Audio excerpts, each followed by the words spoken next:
Welcome. Amen. God is good. All the time. All the time. God is good. Amen. Tonight we're going to continue our study on the components and contents of prayer by Dr. Arnold G. Fractabam. We'll go over just what we've gone over so far. We've gone over the component of worship, adoration, thanksgiving. Today we will be covering off confession. Dun, dun, dun. But just a quick recap on our last study, which was Thanksgiving. A major component of our prayer life, and should be offered to God for His loving kindness and judgment. It should be offered to God, as mentioned in Psalms 50:14. Offer to God thanksgiving and pay your vows to the Most High. It should be offered to Christ, as mentioned in 1 Timothy 1 verse 12. And I thank Christ Jesus our Lord, who has enabled me because He counted me faithful, putting me into the ministry. Should be offered through Christ. Romans 1 verse 8.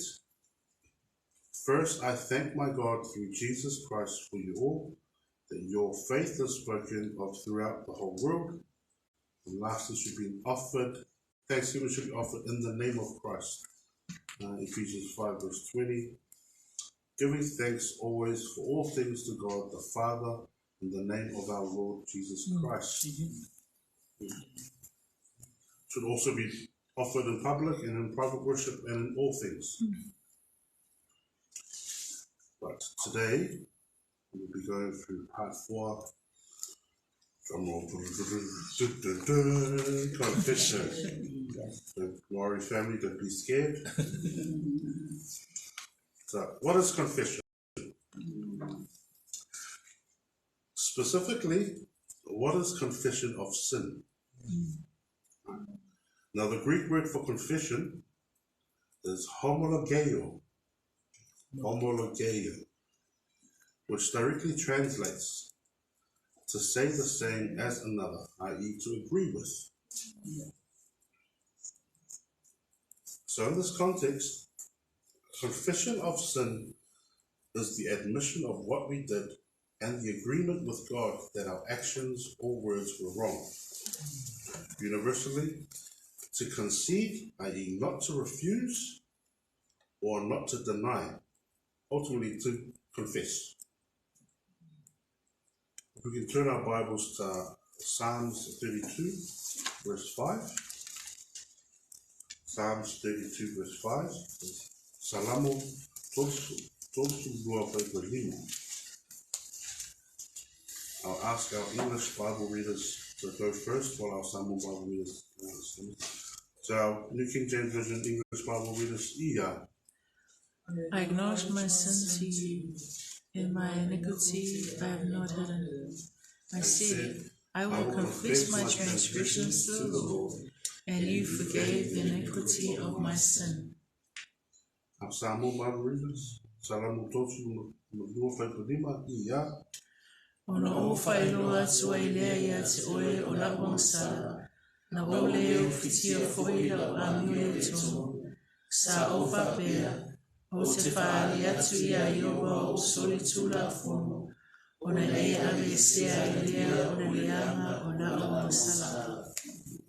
So here David acknowledges his sin in the context of personal confession, identifying it to the person of God as his own.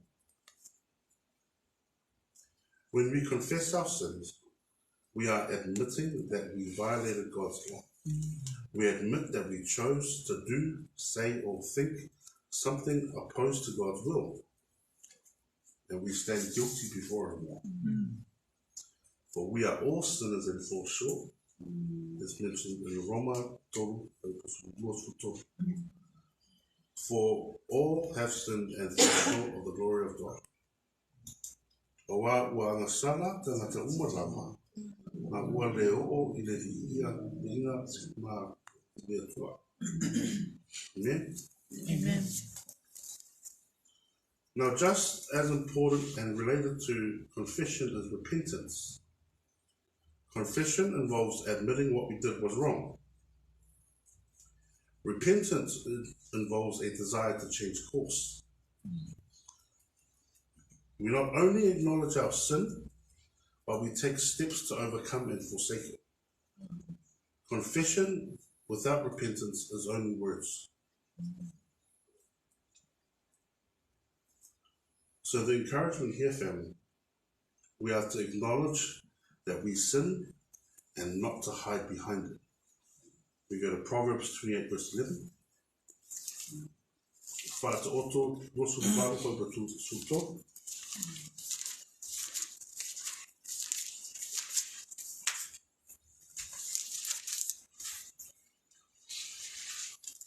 So English Bible readers, yeah.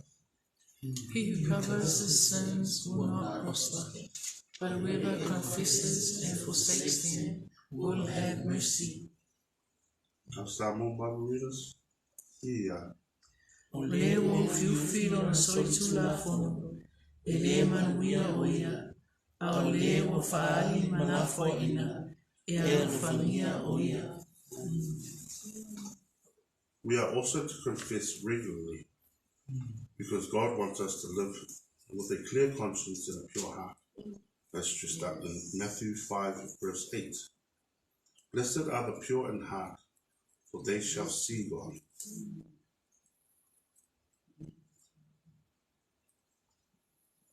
But this is only possible when we regularly confess and forsake our sins.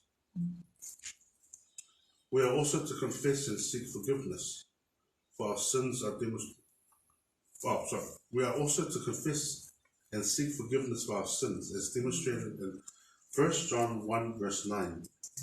Amen. So 1 John 1 verse 9.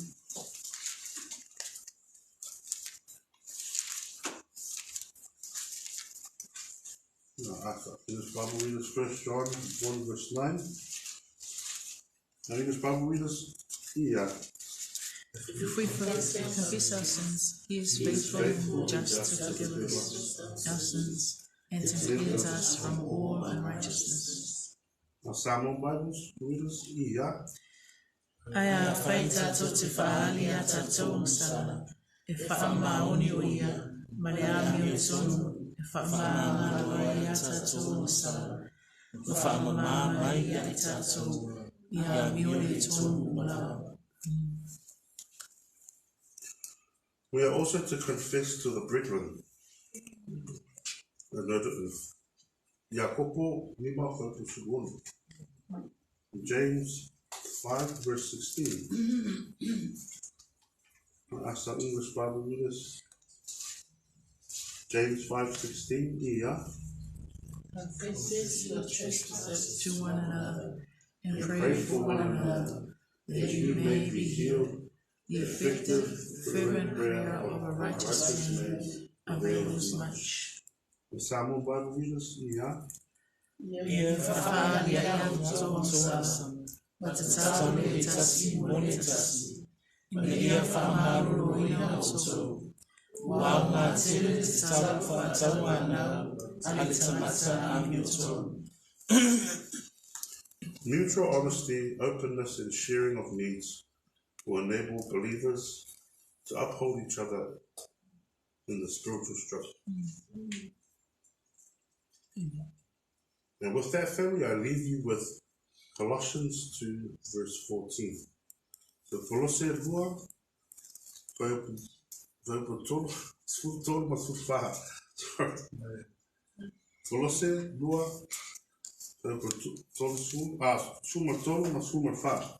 if we turn up, we all read together. We'll read the Samoan together first, and then we'll go through our English one. The Colossae Lua Tolu Sufa. Our Samoan Bible readers? Yeah. Also foi sauti a miolianga, manale peritomena, ototi. Na ia faola mai fatasi maia. Ina ua whaamangaro ina mai au tō masala manawa. Ina ua solo ia tusima na sala i tātou, tula fono sa te mai a te tātou. Wa ese nai fo'i nai le vai lotu, ma wha mau nai wha i tātou. Now, English Bible readers, yeah. And you, being dead in your trespasses, and the uncircumcision of your flesh, he has made alive together with him, having forgiven you all trespasses, having wiped out the handwriting of requirements that was against us, which was contrary to us, and he has taken it out of the way, having nailed it to the cross. Amen. That concludes our study on confession tonight. I'll hand it over to Tamara to read our prayer. So ultimately, we have to confess and repent. Confess and repent. We are all sinners. Amen.